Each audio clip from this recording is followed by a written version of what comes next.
Maya Johnson sat at the old piano in her family's small apartment and let her fingers move across the keys like they had a mind of their own.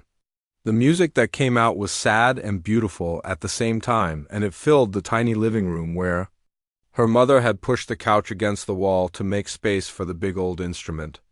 Maya could not see the piano, but she knew every scratch on its wooden surface and every chip in the white and black keys. Because her hands had touched them thousands of times over the past 13 years, she was born blind and had never seen sunlight or her mother's face or the color of the sky, but Maya could hear things that other people missed.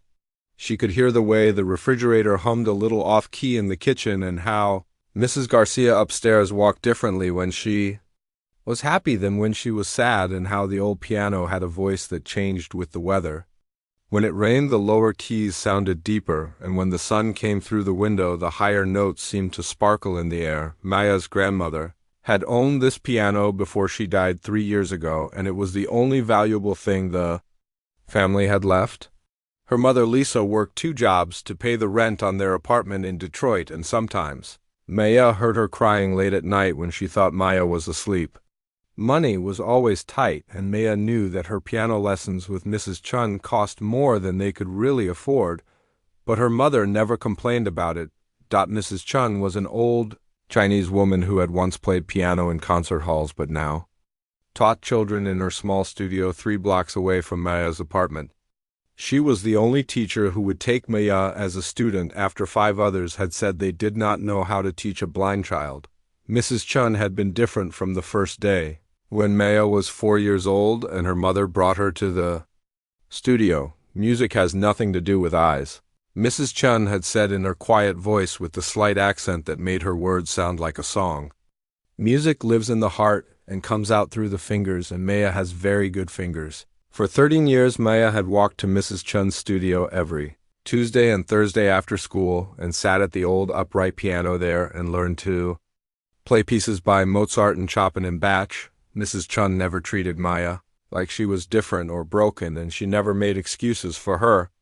When Maya played a wrong note, Mrs. Chun would tap her hand with a pencil just like she did with all her other students, and when Maya played something beautiful, Mrs. Chun would smile and say, "Very good, Maya, very good." Maya's favorite time was when Mrs. Chun would tell her stories about the great pianists of the past and how they practiced and performed and lived their lives for music. There was Franz Liszt, who could make women faint with his playing, and Vladimir Horowitz, who had hands that could do impossible things on the piano, and Maria Joao Pires, who played Mozart like she was having a conversation with him.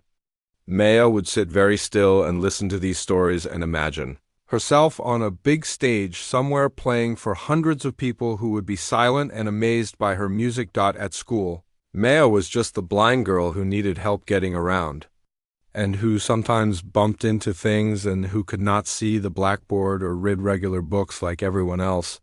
She had a few friends, but most of the other kids treated her like she was made of glass or like she might break if they talked to her wrong.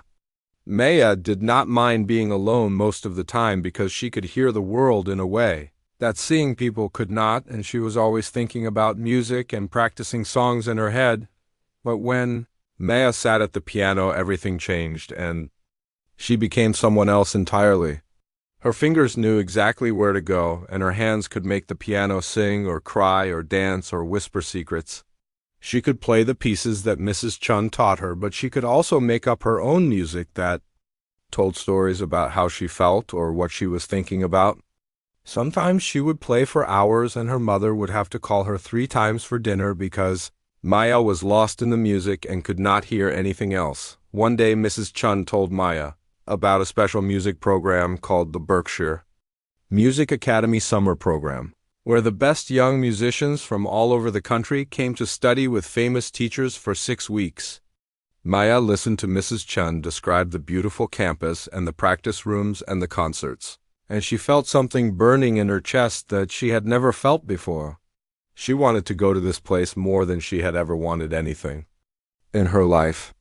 "It costs a lot of money," Mrs. Chun said carefully, because she knew that Maya's family did not have much.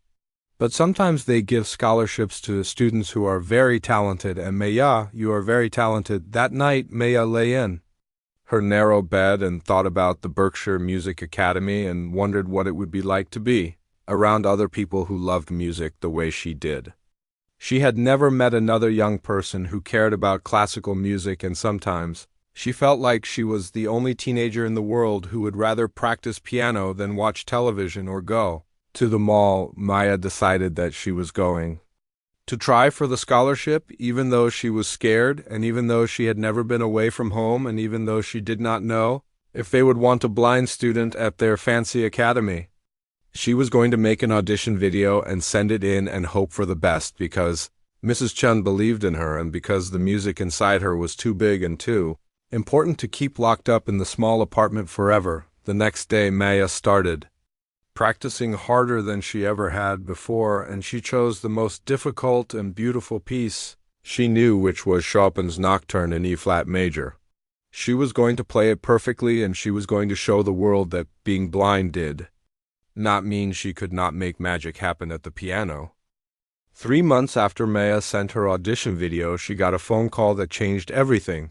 Mrs. Ching was sitting next to her when the woman from Berkshire Music Academy called and said that Maya had been accepted with a full scholarship, and Maya felt like she might faint from happiness and fear at the same time. Her mother cried and hugged her so tight that Maya could barely breathe, and Mrs. Chun just smiled her quiet smile and said she always knew this day would come. The bus ride to the academy took 8 hours, and Maya sat by the window even though she could not see the countryside going by, because she liked to feel the sun on her face and listen to the sounds change as they got farther from the city. Her mother had packed her one good suitcase with all the clothes they could afford, and Maya carried her sheet music in a special folder that Mrs. Chun had given her as a goodbye present. Maya had never been away from home before, and every mile that passed made her stomach feel more nervous and excited. When the bus finally stopped at the academy, Maya could hear right away that this place was different from anywhere she had ever been. The air smelled like flowers and cut grass instead of car exhaust and garbage, and when she stepped off the bus, she could hear birds singing in trees that sounded much bigger than the small ones outside her apartment window.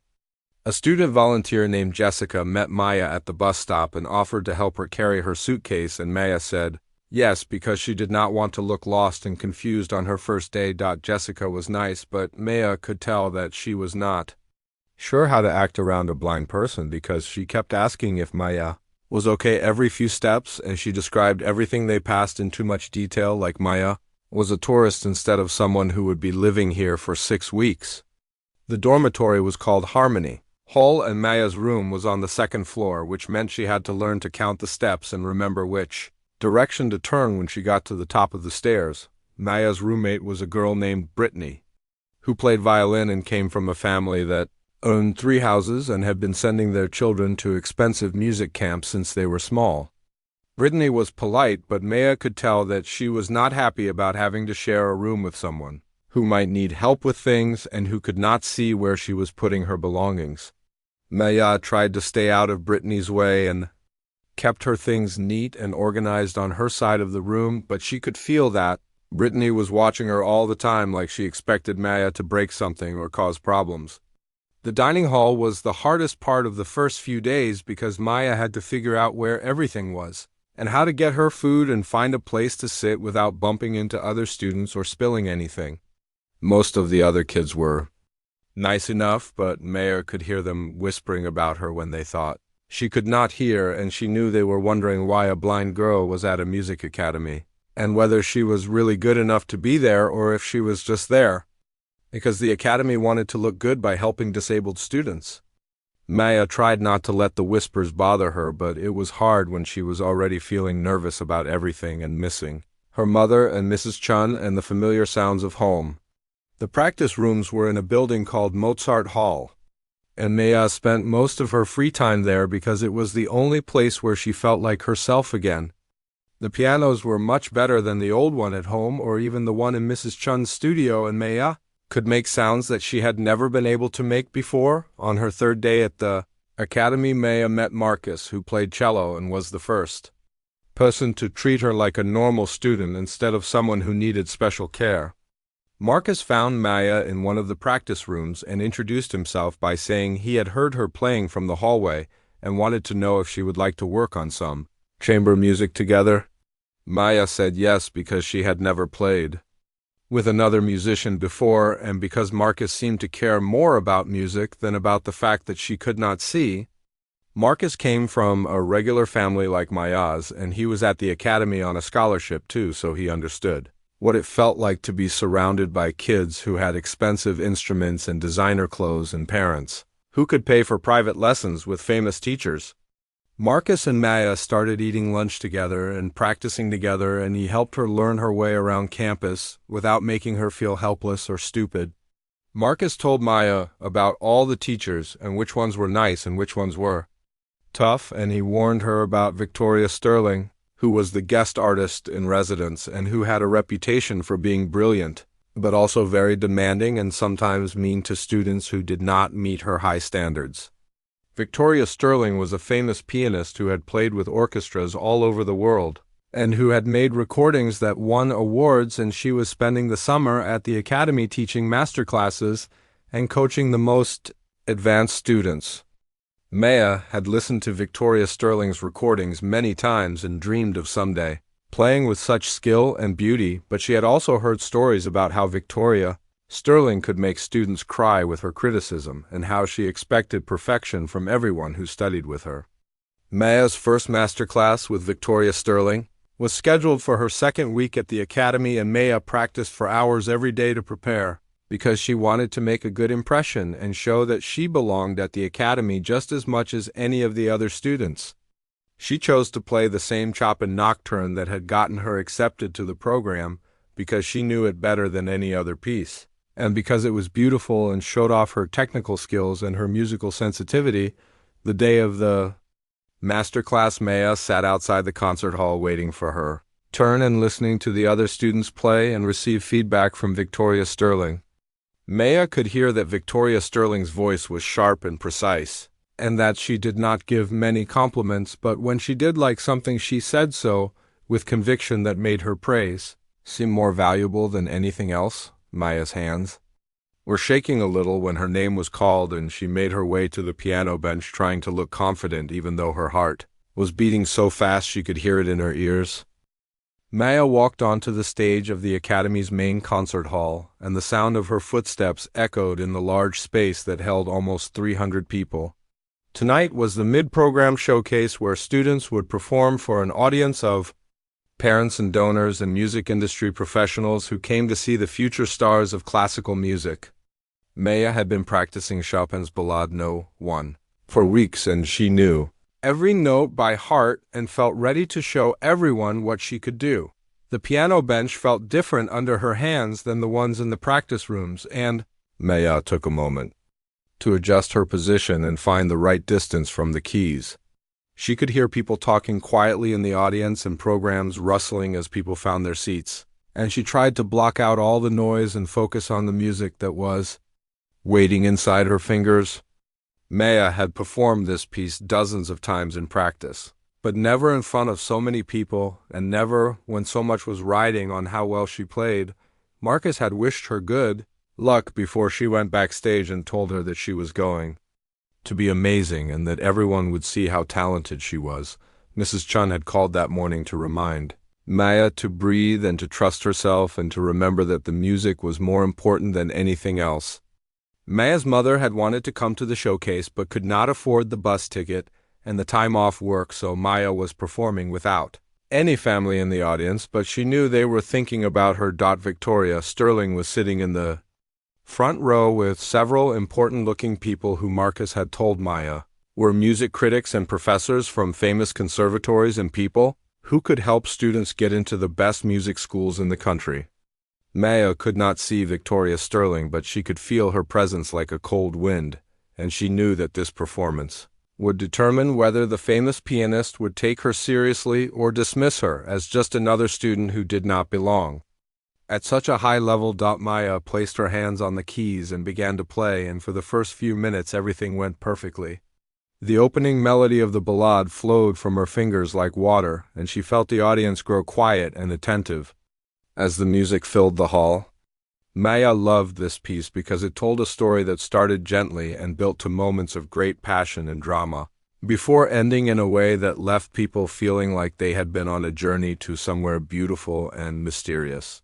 The first section of the piece was going so well that Maya began to relax and let herself get lost in the music the way she always did when she practiced alone. She could feel the audience listening, and she imagined that they were being carried away by the story that Chopin had written and that she was telling through her hands. Maya had always believed that music was a language that everyone could understand even if they did not know anything about technique or theory, and tonight she felt like she was speaking that language fluently, but then something went wrong in a way that had never happened to Maya before. She was about halfway through the piece when she reached for a chord that should have been there in her muscle memory, but suddenly her fingers could not find the right notes and she played something that sounded harsh and wrong in the middle of the beautiful melody. Maya stopped for just a second and took a breath and found her place again and continued playing, but she could feel that the spell had been broken and the audience was no longer completely with her. Maya tried to put the mistake behind her and focus on the rest of the piece, but she could feel Victoria Sterling's attention like a spotlight, and she knew that the famous pianist had noticed the error and was probably judging everything Maya did from that point forward. Maya managed to play the rest of the ballade without any major problems, but she could tell that her confidence had been shaken, and the music did not flow as naturally as it had in the beginning. When Maya finished playing, she expected to hear applause like she always did after the other students performed. But instead there was a strange silence, and then she heard Victoria Sterling's voice cutting through the quiet, like a knife. Victoria Sterling did not wait for Maya to leave the stage or for the program to continue, but stood up and spoke to the entire audience as if Maya was not even there. This is exactly what I have been trying to explain to people about the limitations that cannot be overcome through effort alone, Victoria Sterling said in a voice that was loud enough for everyone to hear. Music at this level requires complete spatial awareness and a visual connection with your audience that allows the performer to read their reactions and adjust accordingly. Some barriers simply cannot be crossed no matter how much someone wants to cross them. Maya sat frozen at the piano bench, feeling like she had been slapped in the face in front of hundreds of people. She could hear whispers starting in the audience, and she knew that everyone was looking at her and talking about what Victoria Sterling had just said. Maya wanted to stand up and walk off the stage with dignity, but her legs felt too weak to carry her and her hands were shaking so badly that she had to hold on to the piano bench to keep from falling. Marcus was sitting somewhere in the audience, and Maya knew he was probably angry and wanted to say something to defend her, but there was nothing anyone could do now that the damage had been done. Maya had been humiliated in front of everyone who mattered in the classical music world, and Victoria Sterling had made it clear that she thought Maya did not belong at the academy or anywhere else where serious musicians gathered to study and performed. Victoria Sterling continued talking to the audience about the importance of visual elements in performance and how music was not just about sound but about presence and communication through eye contact and body language. Every word felt like another nail in the coffin of Maya's dreams, and she realized that no matter how well she played or how hard she worked, there would always be people who saw her blindness first and her talent second. Finally, Maya found the strength to stand up and walk off the stage while Victoria Sterling was still talking, and the sound of her footsteps seemed to echo much louder than they had when she walked out to perform. Maya made it to the backstage area before the tears started, and she leaned against the wall and cried for everything she had lost in those few terrible minutes when her world fell apart in front of everyone she had hoped to impress. Maya spent the next 2 days hiding in her room and refusing to come out for meals or classes or anything else that would require her to face the other students who had witnessed her humiliation. Brittany tried to be nice and brought her sandwiches from the dining hall, but Maya could tell that her roommate was uncomfortable and probably wished she had a different roommate who did not cause drama and embarrassment. Marcus knocked on her door several times and begged her to come out and talk to him, but Maya did not want to see the pity in his voice or hear him try to make her feel better about something that could not be fixed. Maya's mother called on the Second day, and Maya could hear the worry in her voice even though her mother tried to sound cheerful and positive. Maya did not tell her mother exactly what had happened because she did not want to make her feel bad for encouraging Maya to come to the academy in the first place. Maya just said that things were harder than she had expected and that she was thinking about coming home early, and her mother was quiet for a long time before she said that Maya should do whatever felt right and that there was no shame in deciding that something was not working out on the third night after the showcase. Maya could not stand being in her room anymore, and she snuck out after Brittany was asleep and made her way to Mozart Hall where the practice rooms were located. Maya had memorized the path during her first week at the academy, and she could walk there in the dark without any help from anyone. The building was supposed to be locked at night, but Maya had discovered that one of the side doors did not close properly, and she could slip inside without setting off any alarms. Maya found an empty practice room and sat down at the piano, and for the first time in 3 days she felt like she could breathe normally again. She did not turn on the lights because she did not need them, and because she wanted to be invisible in case anyone else was in the building. Maya placed her hands on the keys, and instead of playing one of the pieces she had been working on, she just let her fingers move wherever they wanted to go and made up music. That came from the sadness and anger and confusion that had been building up inside her since the night of the showcase. The music that came out was not like anything Maya had ever played before because it mixed together the classical techniques that Mrs. Chun had taught her with the blues and gospel music that her grandmother used to hum around the apartment, and even some of the hip-hop rhythms that her neighbors played too loud through thin walls. Maya did not try to make the music pretty or correct or impressive, but just let it be honest about how she was feeling and what it was like to have your dreams crushed in front of a room full of people who were supposed to be on your side. Maya played for almost an hour and got so lost in the music that she did not notice when someone started listening from the hallway outside the practice room. She was playing a melody that started sad and angry, but gradually became stronger and more hopeful as she worked through her feelings and found a way to express things that she could not put into words. The music told the story of a girl who had been knocked down but was trying to figure out how to get back up, and whether it was worth the effort to keep fighting for something that might always be out of reach. When Maya finally stopped playing, she sat in the silence for a few moments, and then heard a soft knock on the practice room door. Maya's heart started beating fast because she was not supposed to be in the building, and she was afraid. She was about to get in trouble on top of everything else that had gone wrong. But when the door opened, Maya heard Victoria Sterling's voice, saying her name quietly and asking if she could come in and talk. Maya did not know what to say because this was the last person she expected or wanted to see, and she was still angry and hurt about what had happened at the showcase. But Victoria Sterling did not wait for an answer and came into the practice room and closed the door behind her and sat down in the chair that students usually used when they were getting lessons. Maya could hear that Victoria Sterling was breathing differently than she had during the master class, and her voice sounded softer and less sharp than it had when she was talking to the audience about Maya's limitations. Victoria Sterling was quiet for a long time, and Maya wondered if she was trying to think of another way to explain why Maya did not belong at the academy or in the world of serious classical music. But when Victoria Sterling finally spoke, she said something that Maya never expected to hear from her. Victoria Sterling said that she had been wrong about Maya and that she had let her own fears and prejudices blind her to what was really important about music and performance. Victoria Sterling explained that she had been standing in the hallway, listening to Maya play her improvised music, and that it had moved her in a way that she had not experienced in years of listening to technically perfect but emotionally empty performances by students who knew all the right notes but had nothing real to say.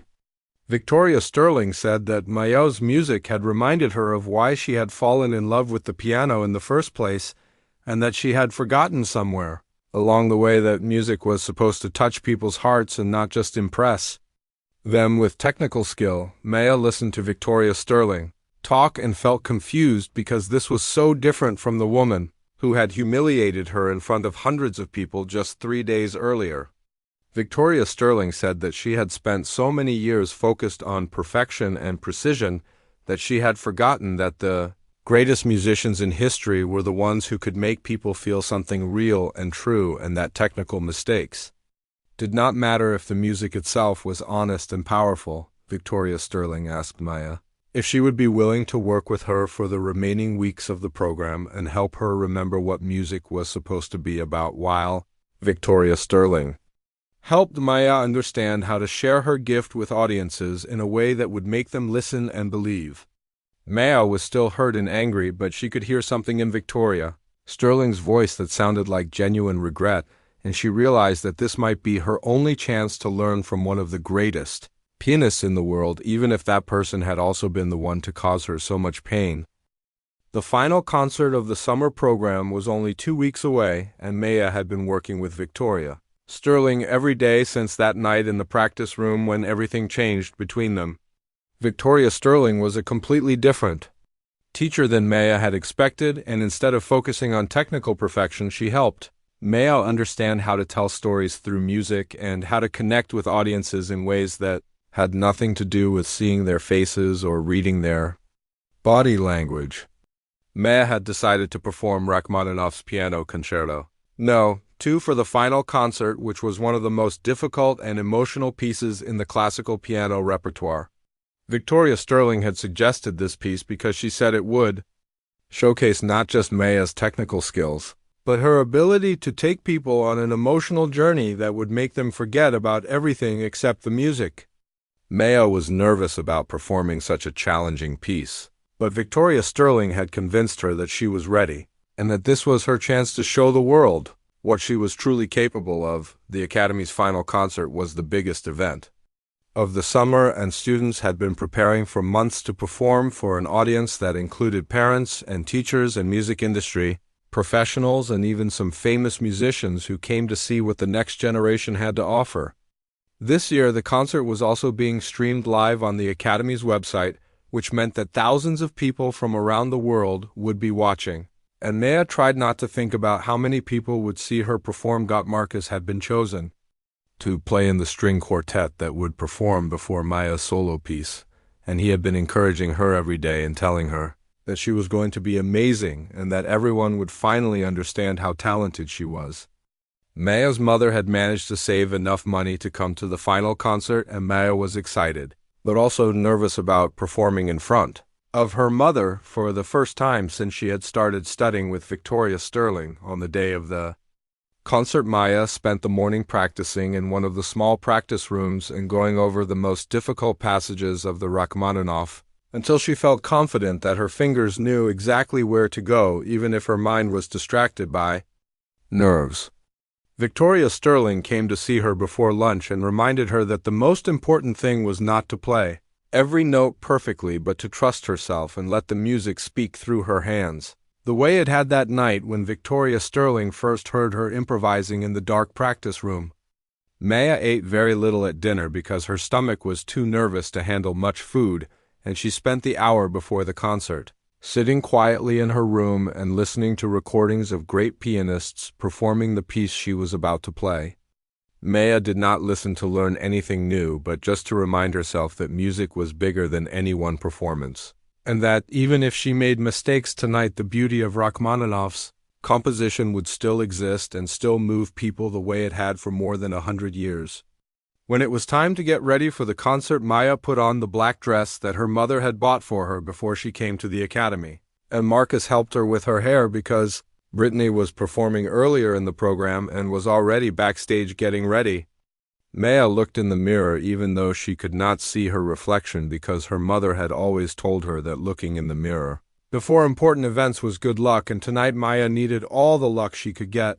The concert hall was completely full when Maya arrived backstage, and she could hear the sounds of hundreds of people talking and laughing and finding their seats.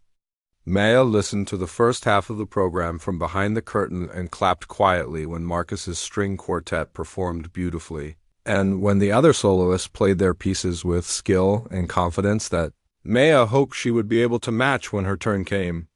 During intermission, Victoria Sterling found Maya backstage, and instead of giving her technical advice or reminding her About difficult passages, she simply told Maya that she was proud of her and that no matter what happened tonight, Maya had already proven that she belonged on this stage and in the world of serious classical music.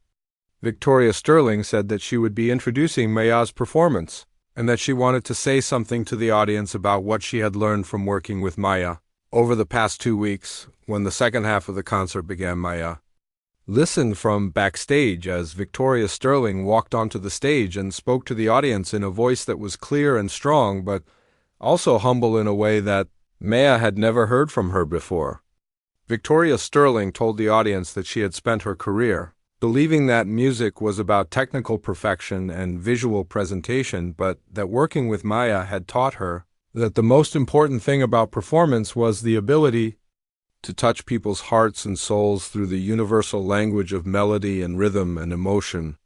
Victoria Sterling said that the audience was about to hear music performed by someone who understood that language better than anyone she had ever worked with, and that they should listen not with their eyes, but with their hearts, because that was how real music was meant to be experienced.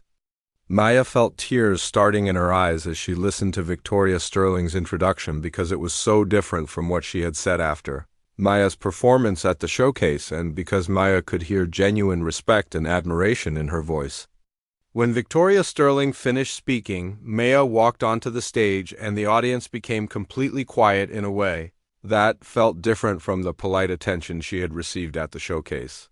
Maya sat down at the piano bench and adjusted her position and placed her hands on the keys and took a deep breath and began to play the opening notes of Rachmaninoff's Second Piano Concerto, and immediately she could feel that something magical was happening.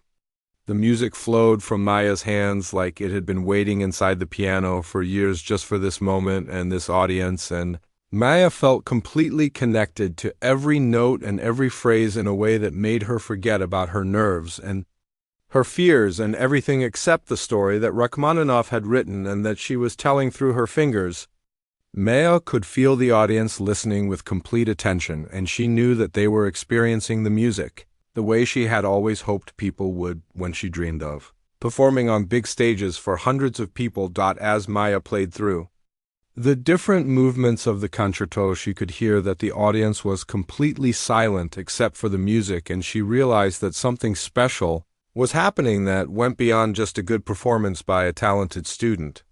Maya was sharing something real and true and beautiful with everyone in the hall, and they were receiving it and understanding it and being changed by it in ways that had nothing to do with technique or perfection or any of the things that she had worried about for so long. When Maya played the final notes of the concerto and lifted her hands from the keys, there was a moment of complete silence that seemed to last forever before the audience erupted in applause. That was louder and more enthusiastic than anything Maya had ever heard. People were standing and clapping and cheering, and Maya could hear voices calling out praise and encouragement, and she knew that she had accomplished something that would change her life forever. Victoria Sterling was the first person to stand and applaud, and Maya could hear her clapping loudly from the front row, where she had been sitting with the other faculty members and important guests. Maya stood up from the piano bench and bowed to the audience and felt overwhelmed by the love and appreciation that was coming from hundreds of people who had been moved by her music in ways that would stay with them long after they left the concert hall. Later that night, after all the congratulations and celebrations were over, Maya sat alone in the practice room where Victoria Sterling had first heard her improvising, and she thought about how much her life had changed since that terrible night when she thought her dreams were over.